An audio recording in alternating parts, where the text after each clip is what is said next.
మా సామాజిక వర్గానికి సంబంధించి నేనే వస్తే నాకు ఓట్లు వేశారని కొన్ని ఊర్లలో కూడా దాడులు జరిగాయి. కొన్ని ఊర్లలో భయభ్రాంతులు కూడా కొన్ని జరగడం జరిగింది. వినుకొండ కానీ సత్తెనపల్లి కానీ. అలాగే ఒక సోదరుడు ఆత్మహత్య కూడా చేసుకున్నాడు, ఒక ఉప సర్పంచ్ సత్తెనపల్లి. తప్పకుండా వాళ్ళందరినీ కూడా కలుస్తాం, వాళ్ళకి భరోసా ఇచ్చే కార్యక్రమం చేస్తాం. ఈరోజు వాళ్ళకి ప్రజలు మ్యాండేట్ ఇచ్చారు. తప్పకుండా వాళ్ళు చేసిన హామీలన్నీ కూడా మంచి చేయాలని మనస్ఫూర్తిగా, ప్రజలకి మంచి చేయాలని మనస్ఫూర్తిగా కూడా కోరుకుంటాం.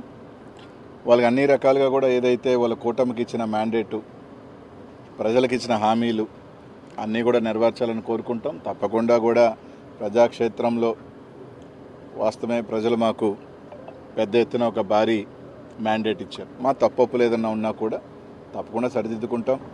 ప్రజలకి నిరంతరం మళ్ళీ అందుబాటులో ఉండే కార్యక్రమాలు తొందరలో కూడా మళ్ళీ వాళ్ళకి కూడా కొంత అవకాశం ఇస్తాం. న్యూ గవర్నమెంట్ కాబట్టి తప్పకుండా కూడా తప్పులు చేస్తే ప్రజల పక్షాన్ని నిలబెడతాం, మా కార్యకర్తల పక్షాన్ని నిలబెడతాం.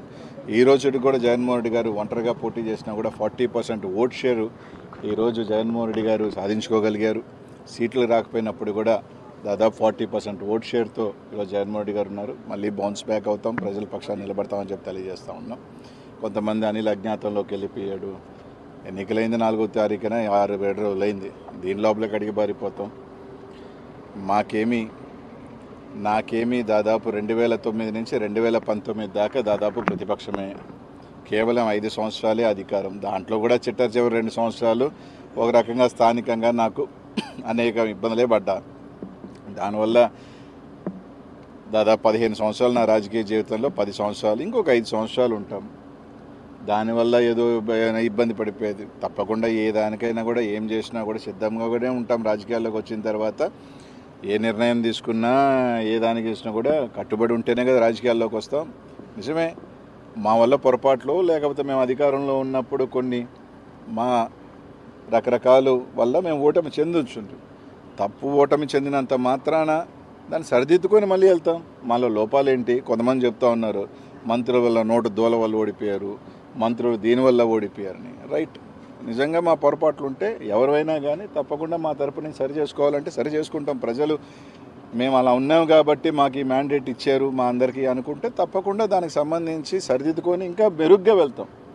ఒక అపజయం కానీ వస్తే ఆ అపజయంలో నుంచి మనం సరిదిద్దుకొని దీంట్లో ఓహో ఇది పొరపాటు జరిగింది అని చెప్పుకొని గెలుపు దిశగా దాన్ని ముందు తీసుకువెళ్ళే ఆలోచనలో వెళ్తాం తప్ప ఓడిపోయాము కాబట్టి కృంగిపోయి మూల కూర్చునే పరిస్థితి అయితే ఉండదు. తప్పకుండా నా రాజకీయంలో నాకేం ఓటమేం కొత్త కాదు. 29 సంవత్సరాల్లోనే ఓటమిని చూసినా, ఎదుర్కొన్నా.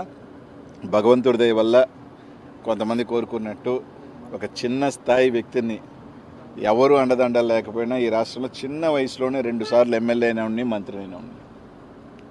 అది జగన్మోహన్ రెడ్డి గారి ఆశీస్సుల వల్ల, మా నెల్లూరు ప్రజల ఆశీస్సుల వల్ల. ఆయనతో వెంట ఉంటాం. ఆయనకు మంచి ఉన్నప్పుడు బాగున్నాం, ఆయన బాగా కష్టంలో ఉన్న ఆయన ప్రతిభ ఉన్నాం. బాగున్నప్పుడు మమ్మల్ని బాగా చూసుకున్నాడు.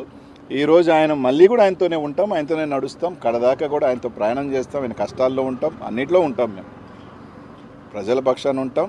వాళ్ళు కానీ ఏదైతే హామీలు ఇచ్చారో లేకపోతే ఖచ్చితంగా నిలదీసే కార్యక్రమం కూడా చేస్తాం. కానీ దాంట్లో మాలో లోపాలని సరిదిద్దుకుంటాం. తప్పకుండా కొందరు చెప్పినట్టు మాలో ఏమైనా లోపాలు ఉంటేనే ఏదో ఒక చిన్న ఉంటే తప్పకుండా సరిదిద్దుకొని ఇంకా మెరుగ్గా వచ్చే కార్యక్రమం చేస్తాం. దాడులు దయచేసి ఈరోజు వాళ్ళకి మ్యాండేట్ ఇచ్చారు. ఈరోజు ఆ రోజుల్ని చూస్తున్నాం. పల్నాడులో ఏ విధంగా దాడులు చేస్తున్నారు, ఏ విధంగా ఊర్ల మీద పడి చేస్తున్నారు. వాళ్ళు ఆలోచన చేసుకోవాలా. వాళ్ళే చెప్పారు మేము దాడులు చేసాం కాబట్టి మేము అధికారం కోల్పోయాము రకరకాలని. ఇప్పుడు వాళ్ళు చేస్తున్నారు. వాళ్ళ భాష తీరు మార్చుకోకపోతే వాళ్ళు కూడా 2029లో తప్పకుండా కూడా కూర్చుంటారు. అదేం ఇబ్బంది ఏం లేదు. మా భాషలు బాగాలేను అన్నప్పుడు, మమ్మల్ని అన్నప్పుడు వాళ్ళు ఈరోజు మాట్లాడే భాషలు కూడా తప్పకుండా ఉంటాయి. కాబట్టి తప్పకుండా ఎవరు యాడికి ఏమి వెళ్ళిపోం. ఖచ్చితంగా వాళ్ళు కూడా ఓడిపోయినప్పుడు కొన్ని నెలల తరబడో సంవత్సరాల తరబడో వాళ్ళు కూడా ఇళ్లలోనే ఉన్నారు. అవకాశాలు ఇచ్చారు ప్రభుత్వాలకు కూడా. ఈరోజు కూడా ఖచ్చితంగా ఈరోజు అయిందే 4వ తారీఖు ఎన్నికైపోయింది. ఎన్నికైపోగానే వచ్చి రోడ్ల మీద పడడం కదా. వచ్చిన తర్వాత ఆ ప్రభుత్వానికి టైం ఇస్తాం, వెచ్చి ఉంటాం. అంతమించి ఇంకేం లేదు.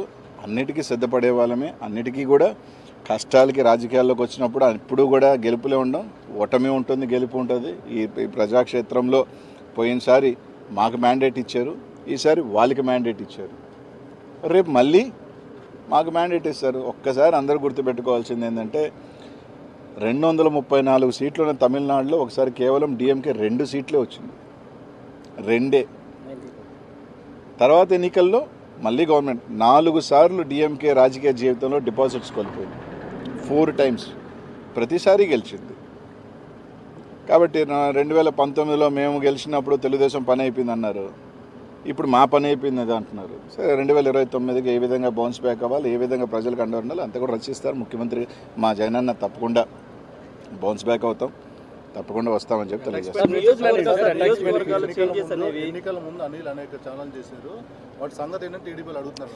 ఇప్పుడు ఒకసారి మీరు అందరూ ఆలోచన చేయాలా, నేను ఛాలెంజ్ విసిరాను కానీ ఛాలెంజ్ ఎవరు తీసుకోవాలి.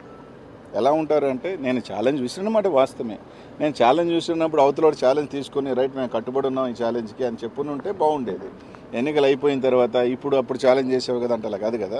నేను ఒక సవాల్ విసిరినప్పుడు ఆ సవాల్ స్వీకరించేవాడు కూడా స్వీకరించుకొని చేస్తుంటే బాగుండేది. రైట్, ఏదో సామెత ఒకటి ఉంది, హనుమాన్ జంక్షన్లో నాకు బాగా నచ్చిన డైలాగు, గెలిచినోడు చెప్తాడు ఓడినోడు వినాలని.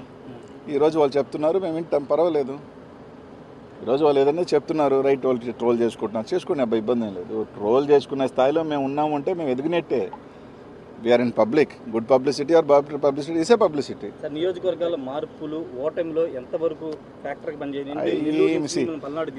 ఏమీ ఇప్పుడు పల్నాడులో నాకు 40,000 ఓట్లు ఎమ్మెల్యేల కన్నా ఎక్కువ వచ్చినాయి కదా, అంటే మీ కొరకే కాదు ఓవరాల్ చెప్తున్నా. కాబట్టి అదేం పెద్ద నేను కోరుకోను, ఎందుకంటే ఇంత పెద్ద ఎలక్షన్ దీంట్లో కొన్ని దగ్గరలో చూసుకున్నప్పుడు రకరకాల అనుమానాలు ఉన్నాయి, రకరకాలు ఉన్నాయి. కాబట్టి అదేం పెద్ద ఫ్యాక్టర్ నేను అనుకోను. వేరియస్ రీజన్స్ అన్వేషిస్తూ ఉన్నారు, కొన్ని మాకు తెలుసుకోని కారణాలు, మా నాయకులు కూడా కారణాలు ఎందుకు పోయినాయి, రకరకాల కారణాలని వాళ్ళు అన్వేషిస్తున్నారు, మేము అన్వేషిస్తున్నాం. తప్పకుండా దాన్ని అంతా కూడా ఓవర్ హెడ్ చేసుకొని వాళ్ళు ఇచ్చిన హామీలు కానీ రకరకాలు కానీ ఖచ్చితంగా నిలబడి వాళ్ళు చెప్పిన హామీలు ఉన్నాయి కదా, అవి కూడా ప్రజలకు చేయాలా, చేయకపోతే తప్పకుండా ప్రజాపక్షాన్ని నిలబడతాం. తప్పకుండా ప్రతి ఒక్క కార్యకర్త కూడా జగన్మోహన్ రెడ్డి గారు అండగా ఉంటారు, మేము అందరం కూడా అండగా ఉంటాం. తొందరలోనే దానికి సంబంధించింది కూడా ఇది చేస్తాం. తప్పకుండానే అందరం కూడా ఎప్పుడు కూడా ఏ గవర్నమెంట్కైనా కూడా కొంత టైం అనేది ఇస్తారు, ఎవరైనా కూడా ఒక 6 months 1 year దేనికైనా కూడా ఒక స్టార్టింగ్ పీరియడ్ ఉంటుంది, వేచి ఉంటాం. తప్పకుండా వాచ్ చేస్తాం, చూస్తాం, మంచి చేస్తే తప్పకుండా మంచి చేయాలని కోరుకుంటాం. పవన్ కళ్యాణ్ అసెంబ్లీకి గేట్ కూడా తాకనివ్వని నేను అనలేదే, అసెంబ్లీకి పంపించిన అసెంబ్లీకి వెళ్ళడం చెప్పారు. నేను అనలేదే, జనసేన కార్యకర్తలు పెద్ద ఎత్తున మీ మీద ట్రోల్ చేస్తున్నారు. నేను అనలేదే, మంత్రిగా ప్రమాణ స్వీకారం చేసి తప్పకుండా నేను చెప్పేది ఏంటంటే పవన్ కళ్యాణ్ గేట్ దాటలేదు. ఫస్ట్ ఆఫ్ ఆల్ నేను అనలేదు, అది నేను అనలేదు, పక్కన పెట్టుకోండి. రైట్, ఇదే పవన్ కళ్యాణ్ గారు గతంలో ఓడిపోయారు, ఇప్పుడు గెలిచారు, అంతే. దాంట్లో ఏముంది, రేపు అనేది మళ్ళీ ఉంటుంది కదా రాజకీయాల్లో it is a cycle. Congress party 10 years ఉంది, 15 years లేదు. చంద్రబాబు నాయుడు గారు కూడా 4 సార్లు ఓడిపోయారు, మళ్ళీ వచ్చారు కదా. అలా అని రేపు 4 years లేదు. చంద్రబాబు నాయుడు గారు కూడా 4 సార్లు ఓడిపోయారు, మళ్ళీ వచ్చారు కదా. అలా అని రేపు